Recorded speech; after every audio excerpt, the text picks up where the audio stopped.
The offender and his victim has changed either of their lives. Last night on the NewsHour, we showed you what happened when our cameras were allowed the rare opportunity to record their encounter nearly a year after the violent robbery.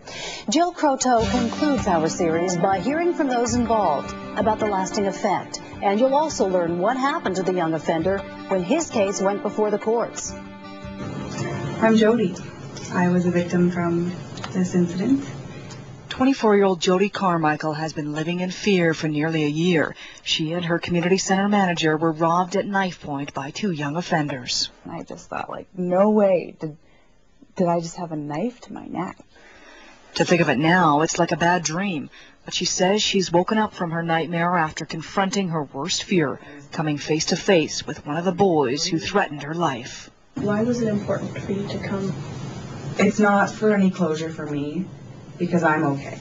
I've already closed things. I wanted to do it because I think that he has so much more to go for in his life.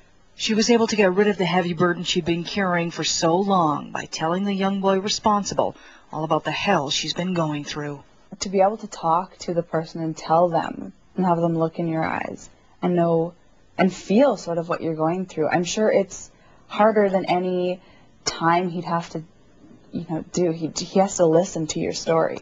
Charles Myron, the other victim from this crime, still has some unresolved feelings months after the meeting. The goal of it should definitely stay on the victims, being able to address their attacker, not the victims trying to support the attacker into a better life. And I don't think that was closure. Jody and I, understood what he did, and we kind of said, it's okay, let's move on. It's not okay. Even with all the frustration, he still feels something good came out of it. I think it was beneficial for Jody, I would do it again. So what about the teen responsible? The victim's willingness to forgive him hasn't gone unnoticed. They're not mad at me, and they're not thinking I'm a stupid kid. I'm just like, they looked at me, I'm just a kid that made a mistake, and I respected that. But before Jeff faces the courts, a report from the conference is passed along to the judge presiding over his case. Despite the successful outcome, there's little leniency.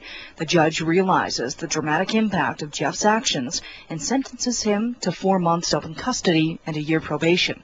He's now serving time in the Calgary Young Offender Center. But the goal of these meetings isn't about getting the young offender a lighter punishment. It is a huge, huge piece of the accountability portion of sentencing.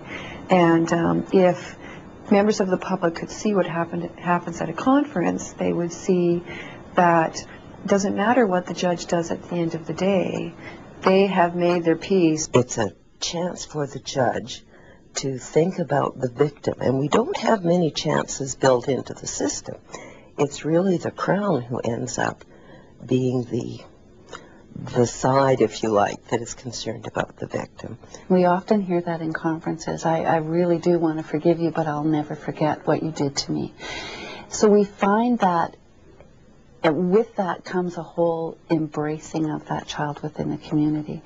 And that, to me, is the most reassuring, because if we don't have that, then we know that that young person is still at risk of harming other people. I've had people say to me, since the offense, whenever I see teenagers, I feel scared.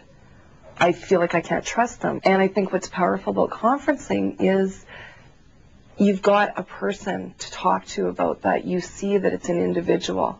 It's not this sort of nameless, faceless group of people. And now that Jody Carmichael is able to put a face to her demon, she can finally move on with her life. It was a mending of my heart, and it's fine. I'm okay now. It's a huge process. I went through it all, and I'm so glad I had that opportunity. For Global News, this is Jill Croteau reporting. Now, Jill, how often do these meetings take place? Well, Norm, it all starts with referrals from the youth courts following a guilty plea. That is the starting point. Now, obviously, it takes some time to plan. The victim has to agree to the meeting, so does the offender, which doesn't always happen. But the team with Calgary Community Conference doesn't try to persuade people to participate. It really just happens when all sides want it to happen. On average, the team usually arranges these face-to-face meetings every few weeks or so. They also respond to conflicts in schools by organizing meetings to repair student altercations, like assaults or damage to school property. If you want more information, you can visit their website at www.calgarycommunityconferencing.com or call 974-1962. What an interesting process. Thank you, Jill. You're welcome. Much more coming up.